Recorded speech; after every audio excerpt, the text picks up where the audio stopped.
This is the Business Breakfast on Dubai Eye 103.8. Live from Dubai Commerce City, the region's leading digital commerce free zone. Right, and speaking of tariffs, having a look at one of the many ways that tariffs could influence our lives, what they mean for the cost of an airplane and therefore for a plane ticket home. Very pleased to be speaking now to the aviation expert, Mark D. Martin. He's the founder and CEO of Martin Consulting.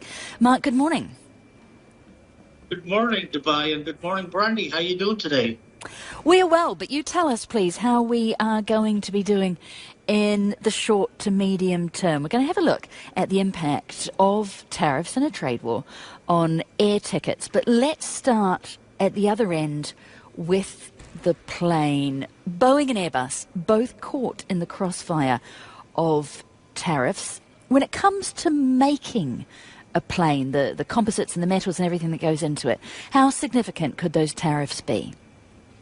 Brandy, 90% of whatever that Boeing and Airbus do, they're not manufactured anymore. They're assemblers. And almost 94% of everything from metals to components, wiring, avionics, seats, the galley, the lav, the lighting, everything is from suppliers out of Europe, China, Asia, Brazil, the Middle East now. And so with the U.S. imposing tariffs on everything, the cost of aircraft is going to go up in proportion. And it's not going to be good because right now we're dealing with a extremely weak Boeing. Over the last 5 years, we've seen Boeing earnings plummet as a result of safety concerns. And also thanks, unfortunately, because of the 737 MAX and some of the delivery programs on the 777X getting pushed back.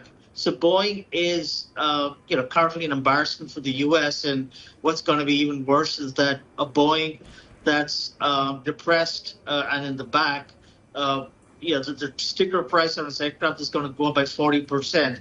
Where now what's going to happen is Airbus, which is assembled in Toulouse, is going to get pretty much parts from every part of the world at zero tariffs. And I think clearly aviation globally was always about being a free market driven economy. It was never about tariffs or duties. And now what's going to happen is that if the price of the aircraft goes up, then, guess what? The airlines are not charities, and they're going to take that money out of the traveler, you and me. So the cost of ticket, we did an analysis this morning, and, we found that the cost of ticket is going to go up by 18%.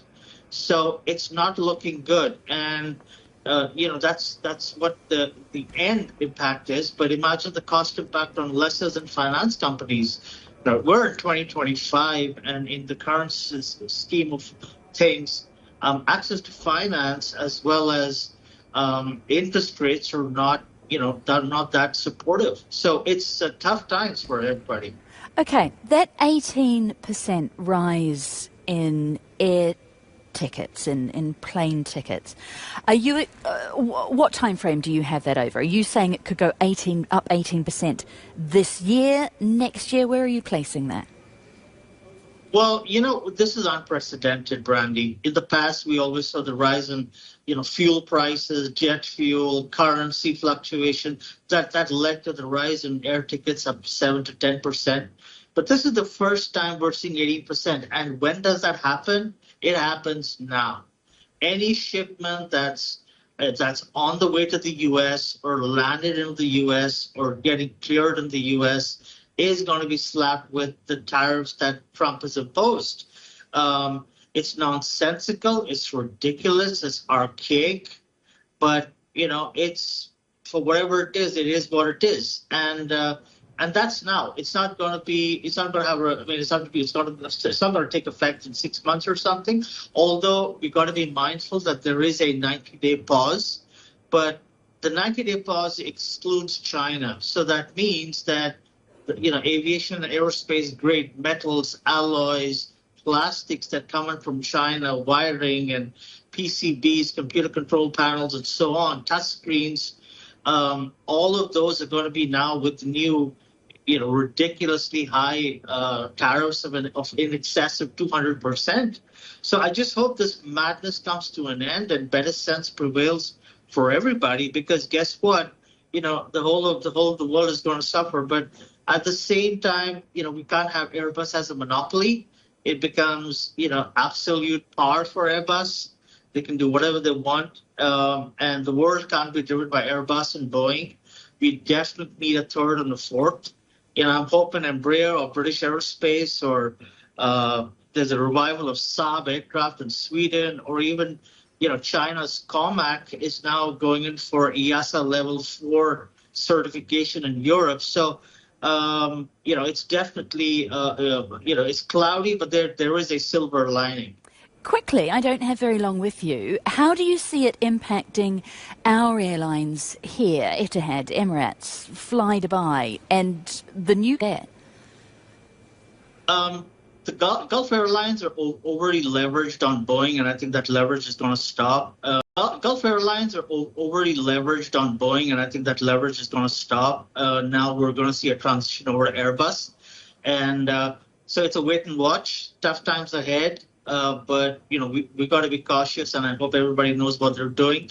Let's hope the U.S. roll back on the tariffs and it's life back to normal. Right. Before we let you go this morning, tell me one more thing. Who's going to be the hardest hit by this? Is it the legacy airlines? Is it the newcomers who have a lot of planes to buy? Or are we actually going to see a little bit of a pivot? We have heard Bloomberg reporting that Air India could be keen to grab some of the planes that China's not taking, for example. Could there actually be a silver lining here in terms of aircraft suddenly becoming available? The 737 MAX has got such insane safety concerns. There are a lot of issues that are still not resolved. FAA and the NTSB have locked down Boeing's production line. So even if India did get them, it's going to be, not up to standard aircraft, to be honest with you. But with respect to the impact on airlines, any component made in the U.S. brandies, whether that's an avionic, whether that's a seat, whether that's a light, whether that's a switch that goes onto an aircraft is going to be impacted by this. And the worst impacted is going to be the U.S. itself, because 80% of Boeing components were not made in the U.S. except for maybe something that comes in from, a village or a district near Seattle. Even the airframe on Boeing is made by Spirit AeroSystems, and that's made across the world. So the U.S. is going to be the worst. And in the pecking order, I'd probably say the Gulf Airlines, and they'd be hit with spare parts. Speaking there to Mark D. Martin, the founder and CEO of Martin Consulting, joining us this morning to talk about the knock-on impacts of tariffs on flight prices. Your ARE